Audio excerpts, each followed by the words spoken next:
Chapter है राष्ट्रीय अर्थव्यवस्था की जीवन रेखाएं। चैप्टर का नाम क्या है? राष्ट्रीय अर्थव्यवस्था की जीवन रेखाएं। तो हमारी राष्ट्रीय अर्थव्यवस्था जो है इसकी जीवन रेखाएं क्या है? तो इसकी जीवन रेखाएं जो है वो है हमारा यातायात संसाधन, मतलब यातायात और जो सूचना के संसाधन है ये हमारी क्या है? जीवन रेखाएं हैं। जो हम यातायात की जो हमारे यहाँ संसाधन हो गए वो, और जो भी हमारी संचार की सेवाएं हैं वो, ये दोनों मिलाकर हमारी क्या होती है? अर्थव्यवस्था की जीवन रेखाएं बनाती हैं। तो एक स्थान से दूसरे स्थान पर आने जाने एवं संदेश भेजने में परिवहन एवं संचार साधनों की महत्वपूर्ण भूमिका होती है। किनकी? परिवहन और संचार साधनों की महत्वपूर्ण भूमिका होती है। परिवहन एवं संचार को राष्ट्रीय अर्थव्यवस्था की जीवन रेखा कहते हैं। तो कोई पूछे राष्ट्रीय अर्थव्यवस्था की जीवन रेखा किसे कहते हैं? तो परिवहन और संचार को राष्ट्रीय अर्थव्यवस्था की जीवन रेखा कहा जाता है।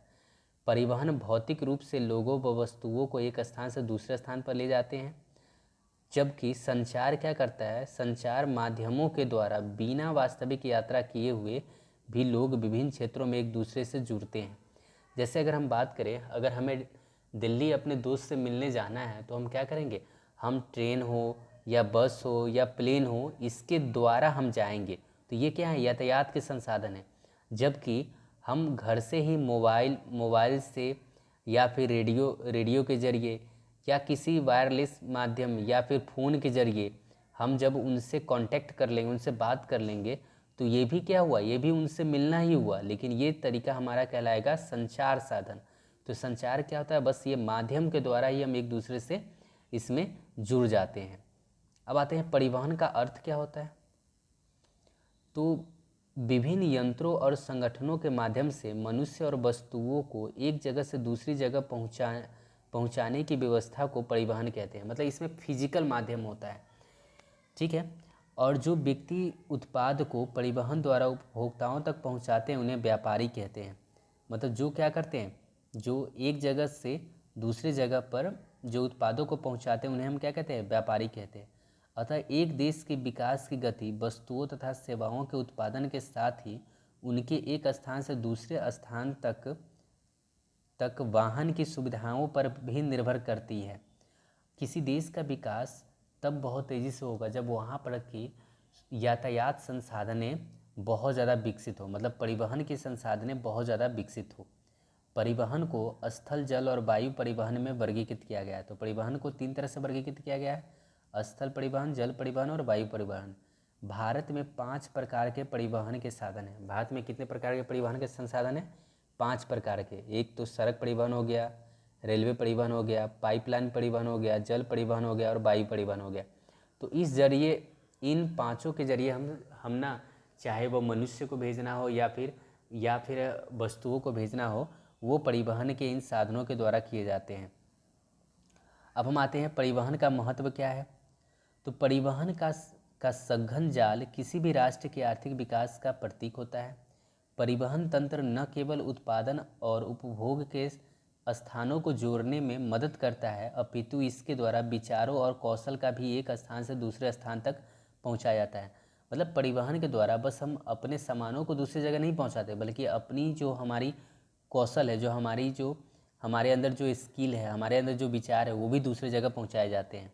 भारत जैसी लंबी दूरियों के देश में आर्थिक, सामाजिक और सांस्कृतिक उन्नति बहुत हद तक परिवहन पर निर्भर करता है। देश की विविधताओं को एकीकृत करने एवं दूरस्थ प्रदेशों को आपस में जोड़ने के लिए परिवहन तंत्र का विकास बहुत ज़्यादा जरूरी है, कि सभी देश के जो जितने भी क्षेत्र हैं सभी एक दूसरे से जुड़े रहें। इसके लिए परिवहन तंत्र बहुत आवश्यक है। देश की सुरक्षा व्यवस्था में भी परिवहन के आधुनिक साधनों का महत्व बहुत बढ़ गया है। जो सुरक्षा, जो हमारे संसाधन है उसमें, अगर मान लीजिए कि कोई देश हम पर आक्रमण करता है तो हमें उससे लड़ने के लिए हमें क्या चाहिए? हमारा जो परिवहन व्यवस्था वो बहुत ज़्यादा ही ठीक होना चाहिए, ताकि हम क्या कर सकें? अपने साजो सामान को आसानी से लड़ने के लिए पहुंचा सके। दूर के स्थानों पर रह रहे लोगों से संबंधित समझ का होना, व्यापारिक क्रियाओं में सहायता करना और संकट के समय सहायता करना, ये सब क्या है? परिवहन की विशेष महत्व है, विशेषताएं हैं। अब आते हैं परिवहन के संसाधनों को हम देख लेते हैं किस आधार पर हम वर्गीकरण करते हैं। तो परिवहन को हम 3 आधार पर वर्गीकृत किए गए हैं। एक है हमारा क्या? एक है स्थल मार्ग हो गया, दूसरा हो गया जल मार्ग और तीसरा हो गया हमारा वायु मार्ग। तो स्थल मार्ग में क्या क्या आ गया? सड़क आ गया, रेल आ गया और पाइपलाइन आ गया। सड़क में भी दो तरह के सड़क होंगे, एक होगा इधर कच्ची सड़क और दूसरा पक्की सड़क। पक्की सड़क में क्या होगा? राष्ट्रीय राजमार्ग हो गया, राज्य राजमार्ग हो गया, फिर जिला सड़क मार्ग हो गया, ग्रामीण सड़क मार्ग हो गया, सीमांत सड़क हो गया। ये सब किस में आएंगे? पक्की सड़कों में आएंगे। रेलवे क्या होता है? 3 तरह के उसकी लाइनें होती हैं। एक होती है बड़ी लाइन जो कि 1.67 मीटर होता है, मतलब रेलों के बीच में, रेल कहने का मतलब हो गया जो पटरी होता है उसके बीच में 1.67 मीटर की गैप होता है। दूसरा होता है मीटर लाइन जिसमें कि 1 मीटर की गैप होती है, और तीसरी होती है छोटी लाइन जो कि 0.62 से 0.76 मीटर की उसकी वो रेल के बीच, जो उसके ट्रैक के बीच की दूरी होती है। अब आते हैं जल मार्ग। तो जल मार्ग भी 2 तरह के होते हैं। एक होता है आंतरिक जल मार्ग जो देश के अंदर में ही होता है, जैसे नदियों में हो गया, नहरों में हो गया, तालाबों में हो गया, जो वो होता है आंतरिक जल मार्ग होता है। और दूसरा होता है अंतर्राष्ट्रीय जल मार्ग जो समुद्रों के द्वारा जो हम एक जगह से सामान दूसरी जगह भेजते हैं, वो होता है अंतर्राष्ट्रीय जल मार्ग। वायु मार्ग भी 2 तरह के होते हैं। एक होता है घरेलू वायु मार्ग, मतलब जो हमारे देश के अंदर में ही, जिसमें हमारे देश के अंदर में ही जो वायुयान की जो सेवाएं होती है वो होता है घरेलू हो गया। जैसे इंडियन एयरलाइंस है, ये क्या है? ये घरेलू वायु मार्ग है। वो इसी तरह से अंतर्राष्ट्रीय हो गया, मतलब एक देश से दूसरे देश में जैसे एयर इंडिया जाता है, वो क्या है? हमारा अंतर्राष्ट्रीय हो गया। अब हम आते हैं आगे। तो अब हम देखते हैं सड़क मार्ग की विशेषताओं को। अब हम देखेंगे तो सड़क मार्ग में मुगल शासन में कई सड़कों का निर्माण हुआ था।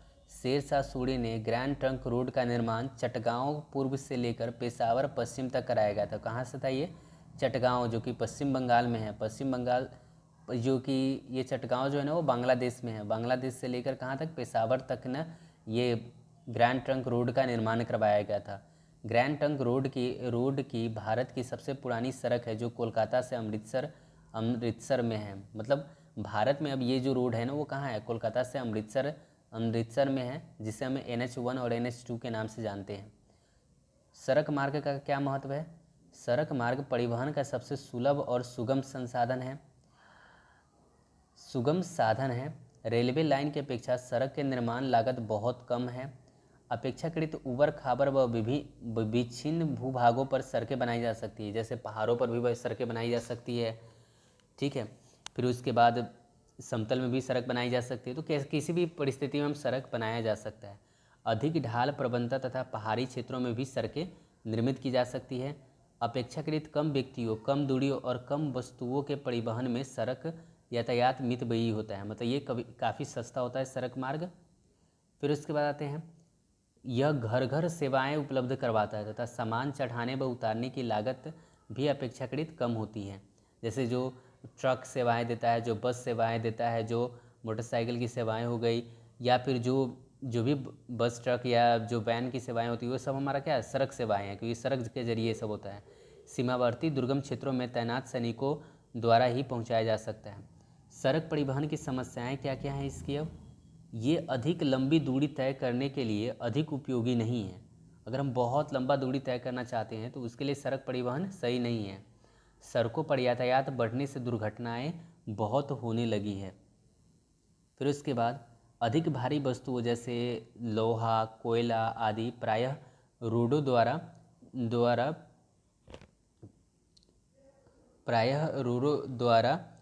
द्वारा प्रबल धोया जा सकता। मतलब कहने का मतलब ये होता है, जो ये बहुत जो भारी वस्तु है, तो जैसे लोहा होता है, कोयला होता है, ये सब ना, इस सब को रोडों द्वारा धोना सही नहीं होता है। वाहन की संख्या बढ़ जाने से वायुमंडलीय प्रदूषण भी होता है। फिर है, यह रेल परिवहन से महंगा है।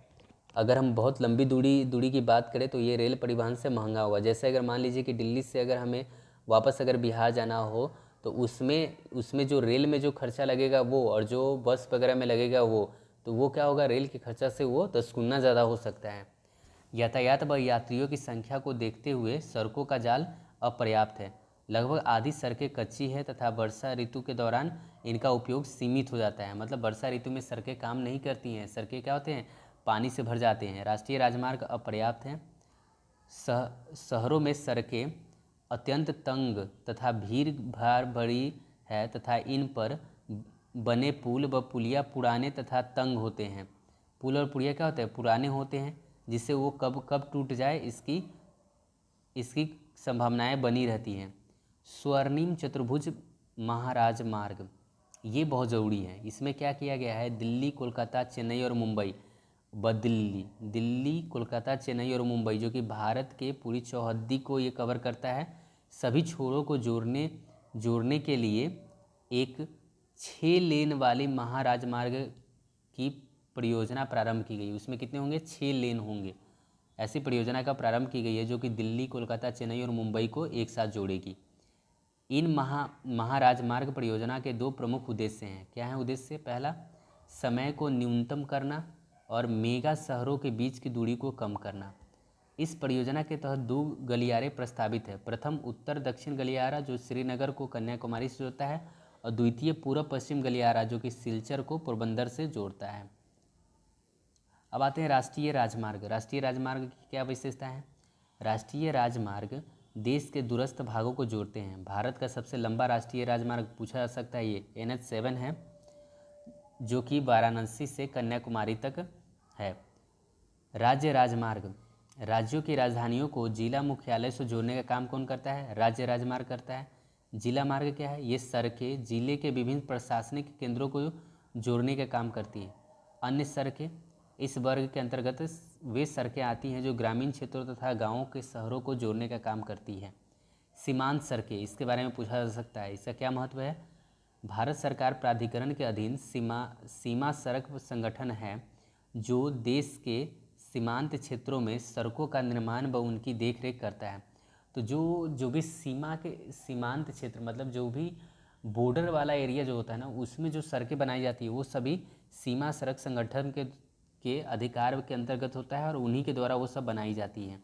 तो उनका महत्व होता है कि इससे द्वारा साजो सामानों को पहुंचाया जाता है।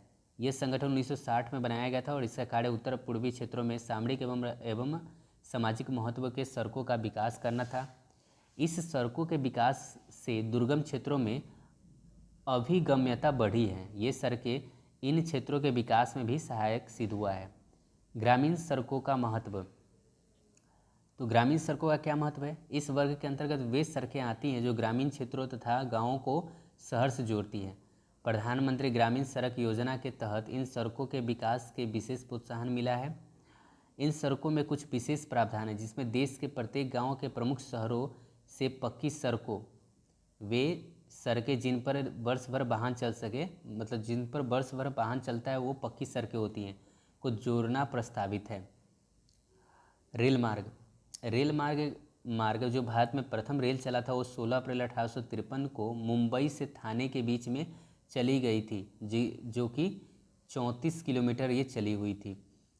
भारतीय रेल को 17 जोनों में बांटा गया है। अब रेल की क्या विशेषताएं हैं, भारतीय रेल की विशेषता क्या है। एशिया की बड़ी और विश्व की तीसरी सबसे बड़ी रेल मार्ग है भारत की। बड़ी संख्या में रोजगार देता है ये। विद्युतीकृत रेलगाड़ियों की संख्या में विश्व में द्वितीय स्थान पर है भारत। राष्ट्रीय एकता में योगदान देता है। बड़े शहरों में मेट्रो का संचालन किया जा रहा है और दैनिक आवागमन के लिए DMU हो गया, EMU हो गया तथा MEMU रेलगाड़ियों का संचालन किया जा रहा है। भारत में रेल परिवहन वस्तुओं तथा यात्रियों के परिवहन का साधन है। रेल परिवहन अनेक कार्यों में सहायक है, जैसे व्यापार हो गया, भ्रमण हो गया, तीर्थ यात्राएं हो गए, लंबी दूरी तक सामान का परिवहन हो गया, इन सब में सहायक है। भारतीय रेलवे देश की अर्थव्यवस्था, उद्योगों व कृषि तीव्र गति से विकास के लिए उत्तरदायी होती है। समस्या क्या है, भारतीय रेलवे की समस्या क्या है, तो बहुत से यात्री बिना टिकट यात्रा करते हैं। रेल संपत्ति को हानि तथा चोरी जैसी समस्याएं भी पूर्णतया समाप्त नहीं हुई है। जंजीर खींचकर यात्री कहीं भी अनावश्यक रूप से गाड़ी रोकते हैं, जिससे रेलवे का भारी क्षति उठानी पड़ती है। हाँ, ये तो है कि बिना मतलब के ही क्या किया जाता है, रेलवे की जंजीर खींचकर गाड़ी को जहाँ न तहाँ खड़ा खड़ा किया जाता है। ये सब इस क्या है, रेलवे की समस्या है। समय समय पर तकनीकी अथवा आतंकवादी गतिविधियों के कारण होने वाली रेल दुर्घटनाएं भी रेलवे की प्रमुख समस्या है। रेल परिवहन के वितरण को प्रभावित करने वाले कारण क्या है कि रेल परिवहन का किस स्थान पर बनाया जाएगा, किस स्थान पर नहीं बनाया जाएगा, इसके जो वितरण होते हैं उसके क्या क्या कारण हैं। तो इसके कारण क्या है, रेल परिवहन का एक प्रमुख सुविधाजनक साधन है। यद्यपि रेल मार्ग नेटवर्क का देश में एक समान वितरण नहीं है। देश में रेलवे नेटवर्क विस्तृत रूप से भू आकृतिक, आर्थिक व प्रशासनिक कारणों से प्रभावित है। भू आकृतिक कारण क्या है, उत्तरी मैदान अपनी विस्तृत समतल भूमि, सघन जनसंख्या, विपुल संपन्न कृषि व प्रचुर संसाधनों के कारण रेल परिवहन के विकास व वृद्धि में सहायक रहा है। तो उत्तर वाला जो क्षेत्र है ना, वहाँ पर क्या है, वहाँ पर समतल भूमि है, और चूँकि रेल लाइन जो होता है ना, ज़्यादातर समतल भूमि में ही बिछाई जा सकती है। जनसंख्या भी बहुत अधिक है। अब हम ऐसे जगह पर रेलवे लाइन का विकास नहीं कर सकते जहाँ पर ना तो जनसंख्या हो और ना ही पर कोई संसाधन हो, तो फिर वो किस लिए वहाँ पर चालू किया जाएगा। ज़्यादातर रेलवे की विकास ऐसे जगहों पर की जाती है जहाँ पर क्या हो, समतल भूमि हो और जनसंख्या अधिक हो। उबड़ खाबड़ वाली क्षेत्र जैसे पर्वत, पहाड़, नदियाँ व असंख्य नदियों के विस्तृत जलमार्ग व पुलों के निर्माण में कुछ बाधाएं आई हैं। प्रायद्वीपीय भारत में रेल मार्ग उबड़ खाबड़ पहाड़ क्षेत्रों, छोटी पहाड़ियों और सुरंगों आदि से होकर गुजरते हैं। तो ये भी क्या है, ये भी इससे भी कारक होता है। हिमालय पर्वतीय क्षेत्र में भी दुर्लभ उच्चावच, विरल जनसंख्या तथा आर्थिक अवसरों के कमी के कारण रेलवे लाइन के निर्माण में प्रतिकूल परिस्थितियां उत्पन्न हुई हैं। इसी तरह से पश्चिमी राजस्थान, गुजरात के दलदली भाग, मध्य प्रदेश के वन क्षेत्र, छत्तीसगढ़, उड़ीसा व झारखंड में रेल निर्माण करना कठिन कारण होता है। आर्थिक कारण क्या है, बहुत सारे आर्थिक कारक है जो रेलवे के वितरण को प्रभावित करते हैं, जैसे कि राजकीय निधिकरण राष्ट्र स्तर पर रेलवे के विकास में अहम भूमिका निभाता है। शासन लचीले नियमों से रेलवे के विकास में सहयोग करते हैं, और इसके साथ साथ जहां ऊंचे स्तर पर औद्योगिकरण हुआ है वहां पर रेलवे विकास के लिए आकर्षित होता है। अब हम आते हैं आगे, पाइपलाइन मार्ग। पाइपलाइन मार्ग क्या होता है और इसकी क्या विशेषताएं हैं, इसके बारे में हम जानेंगे। पाइपलाइन का मुख्य कार्य तरल पदार्थों को एक स्थान से दूसरे स्थान तक भेजना होता है। तो जो तरल पदार्थें होती हैं उनको एक स्थान से दूसरे स्थान तक भेजने के लिए पाइपलाइन मार्ग का यूज किया गया है। जैसे कि कच्चा तेल हो गया, एलपीजी हो गया, इन सबको एक स्थान से दूसरे स्थान तक भेजने के लिए पाइपलाइन मार्ग का यूज किया जाता है। भारत का सबसे लंबा पाइपलाइन हजीरा बीजापुर और जगदीशपुर है। मतलब हजीरा से लेकर बीजापुर होते हुए जगदीशपुर, ये सबसे बड़ा पाइपलाइन है भारत में। तो पाइपलाइन का ये मतलब समझ लीजिए कि पाइप के जरिए कच्चा तेल और एलपीजी को एक स्थान से दूसरे स्थान तक पहुंचाना। एशिया का प्रथम पाइपलाइन नहरकटिया असम में है। असम से बरौनी के बीच लगाई गई थी। नहरकटिया जो कि असम में है, वहाँ से बरौनी तक लगाई गई थी। पहला पाइपलाइन लगाई गई थी। इसका पाइपलाइन का महत्व क्या है, पाइपलाइन का प्रयोग पानी, कच्चा तेल, पेट्रोल तथा तेल से प्राप्त प्राकृतिक गैस के क्षेत्र से उपलब्ध गैस, शोधशालाओं, उर्वरक कारखानों व बड़े तेल विद्युत गृहों तक पहुंचने के लिए किया जाता है। ठोस पदार्थों को तरल अवस्था में परिवर्तित कर पाइपलाइन द्वारा ले जाया जाता है। फिर यह पाइपलाइन बिछाने की प्रारंभिक लागत अधिक है, लेकिन इसकी चलाने की लागत न्यूनतम है। मतलब एक बार पाइपलाइन बिछा दिए तो फिर उसके बाद उसमें किसी भी तरह की समस्याएं नहीं आती हैं। पाइपलाइन को कठिन, ऊबड़ खाबड़ भू भागों तथा पानी के नीचे भी बिछाया जा सकता है। इसमें ऊर्जा का बहुत कम खर्च होता है। ये पर्यावरण हितैषी भी होते हैं। लेकिन पाइपलाइन के कुछ दोष भी हैं, कुछ इसमें इसका अवगुण भी है। वो क्या है, पाइपलाइन परिवहन में लोच का अभाव होता है। इसे निश्चित स्थानों के लिए प्रयोग किया जाता है। मतलब पाइपलाइन को आप किसी भी जगह पर नहीं ले जा सकते, उसे एक फिक्स दिशा में ही ले जाया जा सकता है। एक बार निर्माण के बाद इसकी क्षमता को घटाया या बढ़ाया नहीं जा सकता। एक बार जब हम पाइपलाइन का निर्माण कर लिए तो फिर हम उसे बढ़ाया या घटाया नहीं जा सकता है। पाइपलाइन की सुरक्षा व्यवस्था करना भी कठिन काम होता है। भूमिगत पाइपलाइनों में रिसाव का पता लगाने तथा उसकी मरम्मत करने में बहुत कठिनाई होती है। चूँकि पाइपलाइन जो होता है वो भूमिगत होता है, तो उसमें अगर अगर किसी तरह का कहीं पर रिसाव हो रहा है तो उसे उसे पता करना थोड़ा मुश्किल काम होता है। अब आते हैं वायु परिवहन। वायु परिवहन क्या है? तो ये सबसे तीव्रतम, आरामदायक और प्रतिष्ठित परिवहन का साधन है।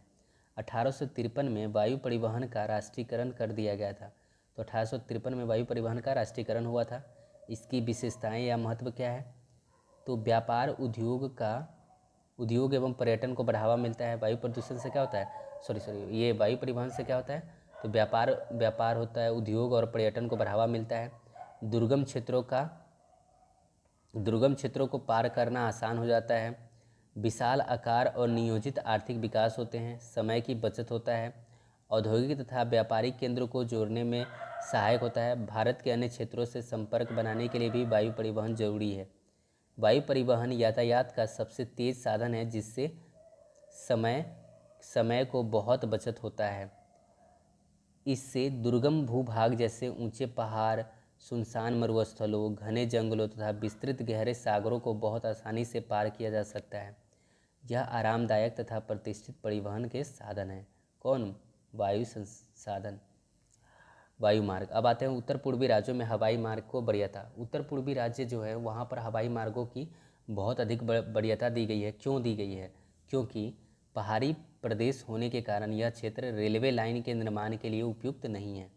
क्योंकि पूरा तरह से ये पहाड़ी क्षेत्र है तो वहाँ पर रेलवे लाइन का विकास नहीं किया जा सकता है। इस क्षेत्र में बड़ी नदियाँ, विभिन्न धरातल, घने जंगल, निरंतर बाढ़ें तथा अंतर्राष्ट्रीय सीमा प्रदेश हैं, इसलिए यहाँ पर सड़कें का निर्माण भी मुश्किल है। अब देख लीजिए, जैसे जम्मू कश्मीर वाला एरिया हो गया, ये हिमाचल प्रदेश का हो गया, फिर उत्तराखंड का हो गया, इन सब जगहों पर वायुयान का ज़्यादा विकास किया गया है, क्योंकि वहाँ पर ऊबड़ खाबड़ वाले जगह हैं जहाँ पर रेलवे लाइन का विकास नहीं किया जा सकता। हवाई यात्रा कठिन प्रदेशों, रेगिस्तानों, घने जंगलों तथा लंबी दूरी को बड़ी आसानी से तय करती है। यह परिवहन को सुरक्षित साधन भी है ये। अब आते हैं जल मार्ग पर। जल मार्ग के अंतर्गत नदी, नहर, झील एवं समुद्र का उपयोग किया जाता है। जल मार्ग जो है वो कहाँ बनाया गया है? वो नदी, नहर, झील एवं समुद्र में। भारत का सबसे लंबा राष्ट्रीय जल मार्ग गंगा नदी पर इलाहाबाद और हल्दिया के बीच है। जल मार्ग का महत्व क्या है? जल मार्ग भारी व स्थूलकाय वस्तुओं ढोने में अनुकूल है। देश का 95% अधिक व्यापार जल मार्ग के माध्यम से होता है। जल मार्ग में क्या होता है ना, बहुत भारी से भारी हम सामानों को एक स्थान से दूसरे स्थान तक ला सकते हैं। परिवहन का यह सबसे सस्ता साधन है। यह परिवहन साधनों में ऊर्जा सक्षम तथा पर्यावरण अनुकूल है। यह प्राकृतिक रास्ते हैं, इसके निर्माण में कोई लागत नहीं आती। मतलब जो जल परिवहन होता है ना, इसमें किसी भी तरह के रास्ते हमें नहीं बनाने होते हैं। ये तो प्राकृतिक मार्ग होता है, उसके द्वारा हमें जाया जाता है। समुद्री तटों का उपयोग 7516 किलोमीटर समुद्री तट रेखा एवं 12 बड़े बंदरगाहों के से हमारा क्या होता है? व्यापार होता है। अब आते हैं आंतरिक जल परिवहन की समस्याएं क्या हैं। मतलब जो हमारे देश के अंदर में जो जल परिवहन होता है उसकी क्या समस्याएं हैं? भारतीय नदियों का बहाव हमेशा एक जैसा नहीं रहता। भारत की जो नदियाँ हैं उनका बहाव हमेशा एक जैसा नहीं होता है। कभी नदियाँ बहुत तेज़ी से बहती है तो कभी बहुत धीमी बह जाती हैं। इसमें वर्षा के दिनों में बाढ़ आ जाती हैं तो भी परिवहन नहीं होगा, और शुष्क मौसम के समय में ये सूख जाती है तो भी परिवहन नहीं होगा। अधिकांश नदियों में गाद भरे रहते हैं।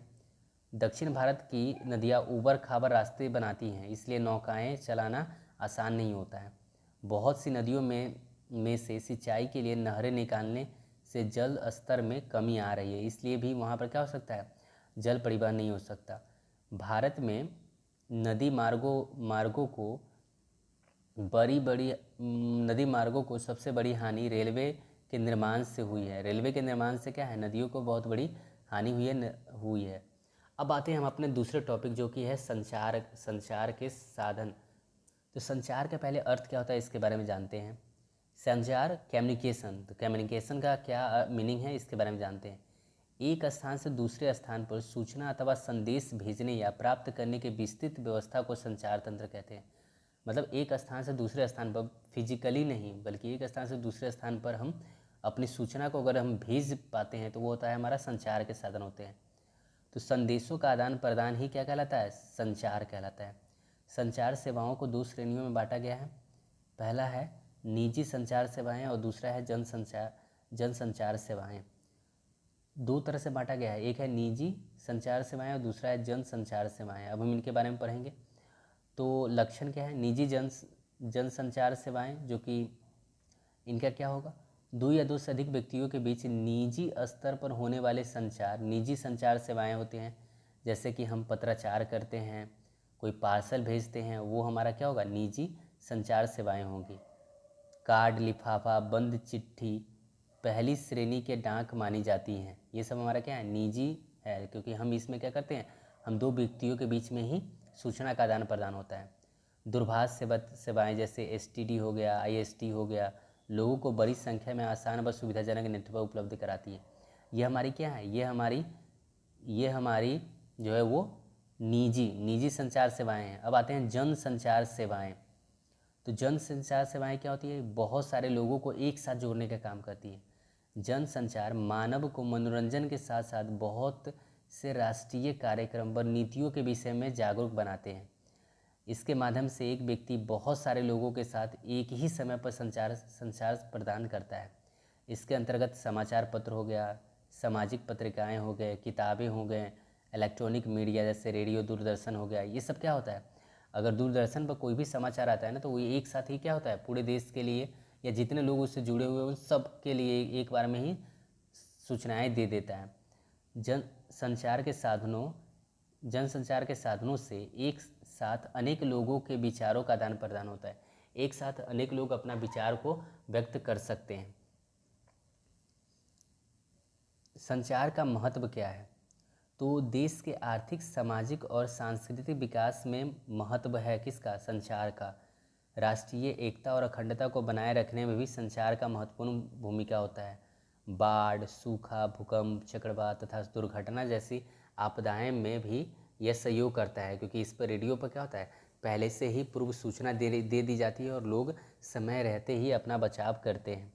आज यदि कहीं प्राकृतिक आपदा घटती है तो हम उससे प्रत्यक्ष रूप से देख सकते हैं, या कहीं पर भी कोई भी खेल का कार्यक्रम हो या कोई भी कार्यक्रम हो रहा है उसे हम आसानी से देख सकते हैं। अब आते हैं संचार के साधन क्या क्या हैं। तो पहला हो गया डाक सेवा हो गया, ये बहुत पुराना है जो कि अब धीरे धीरे ख़त्म हो रहा है। मोबाइल फ़ोन सर्वाधिक प्रचलित हैं, ये मोबाइल और फ़ोन। रेडियो हो गया जो कि सशक्त माध्यम इसे कहा जाता है। टेलीविज़न हो गया और समाचार पत्र हो गया एवं पत्रिकाएं हो गए। हिंदी भाषा में सबसे अधिक है ये समाचार पत्र और पत्रिकाएं हिंदी भाषा में सबसे अधिक है। अब आते हैं हम डाक सेवा के बारे में देखते हैं। तो भारत में डाक सेवा का प्रारंभ 1837 में होता है। कब होता है डाक सेवा का प्रारंभ? 1837 में हुआ। भारत में 8 डाक क्षेत्र में बांटा गया है। अब इसकी विशेषताएं देखते हैं। तो व्यक्तिगत लिखित संचार व्यवस्था का संचालन भारतीय डाक तार विभाग करता है। भारत में डाकघरों का जाल संसार में सबसे अधिक बिछा हुआ है। देश में 1.5 लाख डाकघर हैं और 89% डाकघर ग्रामीण क्षेत्रों में कार्यरत है तथा शेष 11% शहरों में कार्यरत है। भारत में डाक संचार तंत्र विश्व में बृहत्तम है और यह पार्सल, निजी पत्र व्यवहार तथा तार आदि को संचालित करता है। कार्ड व लिफाफा, बंद चिट्ठी पहले श्रेणी की डाक समझी जाती है। तो ये पूछा जाता है कि पहली श्रेणी के डाक कौन कौन है? तो पहली श्रेणी के डाक कार्ड है, लिफाफा है, बंद चिट्ठी है तथा विभिन्न स्थानों पर वायुयान द्वारा पहुंचाई जाती है। द्वितीय श्रेणी की डाक, अब द्वितीय श्रेणी के डाक में क्या आता है? रजिस्टर्ड पैकेट आता है, किताबें आते हैं, अखबार तथा पत्रिकाएं शामिल होती हैं। इसमें राजधानी मार्ग, मेट्रो मार्ग, ग्रीन चैनल, व्यापारिक चैनल, भारतीय चैनल तथा दस्तावेज चैनल के नाम से भी जाना जाता है। अब आते हैं रेडियो। तो आकाशवाणी, ऑल इंडिया रेडियो राष्ट्रीय, क्षेत्रीय तथा स्थानीय भाषाओं में देश के विभिन्न भागों में अनेक वर्गों के व्यक्तियों के लिए विभिन्न कार्यक्रम प्रसारित करता है। तो रेडियो पर देखते हैं ना, अलग अलग भाषाएं में क्या होता है? अलग अलग भाषाएं में कार्यक्रम प्रस्तावित की जाती हैं।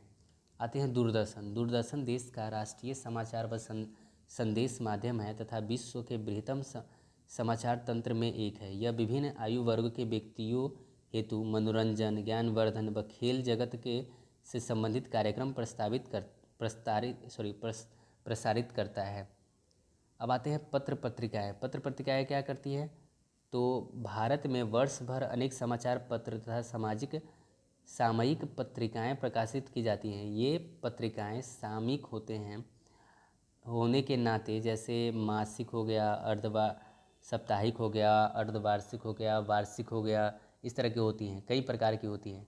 समाचार पत्र लगभग 100 भाषाओं तथा बोलियों में प्रकाशित होते हैं।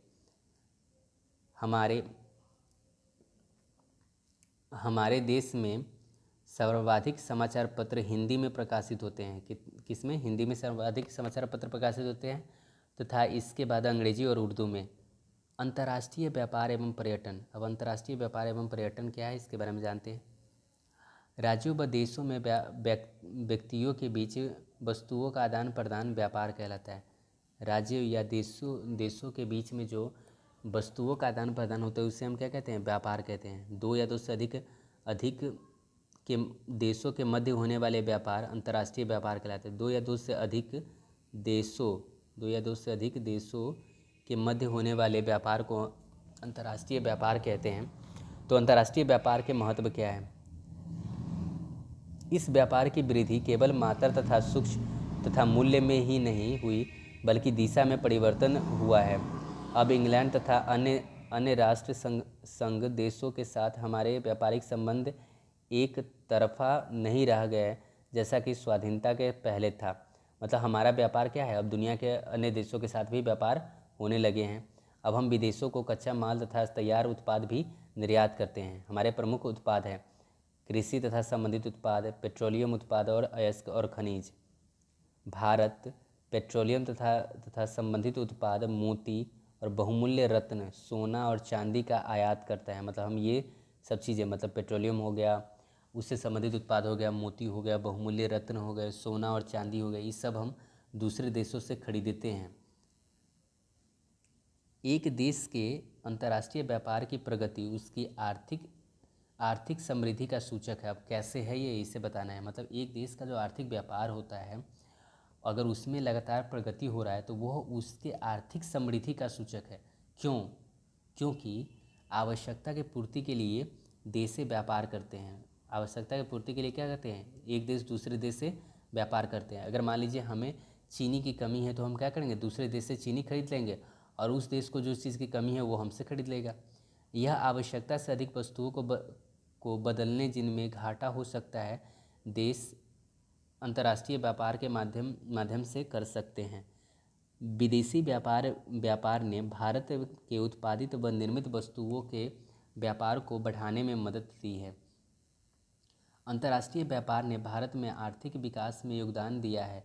लोगों की आय के स्तर में वृद्धि की है और इसमें विदेशी आदान प्रदान में वृद्धि हुई है। अंतर्राष्ट्रीय व्यापार ने भारत को अन्य देशों के आधुनिक प्रौद्योगिकी आयात करने में सहायता मिली है, जिससे अपने निजी उत्पादन में वृद्धि स्वयं हुई है। देश के अंतर्राष्ट्रीय व्यापार की प्रगति उसके आर्थिक वैभव का सूचक है, इसलिए इसे राष्ट्र का आर्थिक बैरोमीटर भी कहा जाता है। अब आते हैं पर्यटन, सांस्कृतिक। देखिए पर्यटन क्या होता है? पर्यटन होता है मतलब किसी स्थान को देखने के लिए, किसी स्थान हो या कोई संस्कृति से संबंधित क्षेत्र हो, उसे देखने के लिए जब बाहरी लोग आते हैं तब वो जो क्षेत्र है वो क्षेत्र हमारा पर्यटन क्षेत्र कहलाता है। तो सांस्कृतिक हो गया, मनोरंजनात्मक तथा व्यापारिक आंतरिक स्थानों की भेंट को पर्यटन कहते हैं। क्या कहते हैं? सांस्कृतिक हो गया, मनोरंजनात्मक तथा व्यापारिक आंतरिक स्थानों की भेंट को क्या कहते हैं? पर्यटन के रूप में जाना जाता है। पर्यटन को व्यापार के ढंग में जाना जाता है, पर्यटन को व्यापार के रूप में जाना जाता है। क्यों? क्योंकि विदेशी पर्यटकों के देश में आने से 1,35,193 करोड़ की विदेशी मुद्रा प्राप्त हुई है। पर्यटन उद्योगों में 150 लाख से अधिक लोग प्रत्यक्ष रूप से जुड़े हुए हैं। मतलब इतना लोगों को रोजगार मिलता है इसमें, लगभग 1.5 करोड़ लोग। पर्यटन से स्थानीय हस्तकला को प्रोत्साहन मिलता है।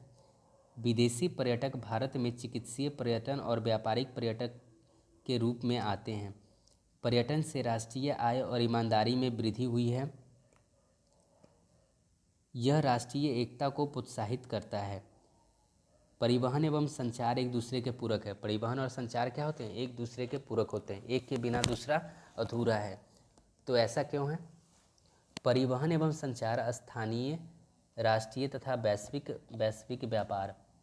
आज विश्व दक्षता और तेज गति से परिवहन की सहायता से एक दूसरे के गांव में परिवर्तित हो रहे हैं। मतलब पूरा विश्व एक गांव जैसा बनते जा रहा है। परिवहन ने इसको एक समान रूप से विकसित संचार के साधनों की सहायता से प्राप्त किया है। आज भारत शेष विश्व के साथ अच्छी तरह से जुड़ा हुआ है और अपने विशाल आकार, विभेदों तथा भाषाई और सामाजिक सांस्कृतिक बहुसंख्या के बाद भी सबसे जुड़ाव है। रेल मार्ग, वायु मार्ग, जल मार्ग, समाचार पत्र, रेडियो, दूरदर्शन, सिनेमा और इंटरनेट ने सामाजिक आर्थिक प्रगति में विभिन्न प्रकार के योगदान प्रदान किए हैं। तो इस तरह से हमारा ये चैप्टर कंप्लीट होता है। हमें फटाफट इन सबको डालना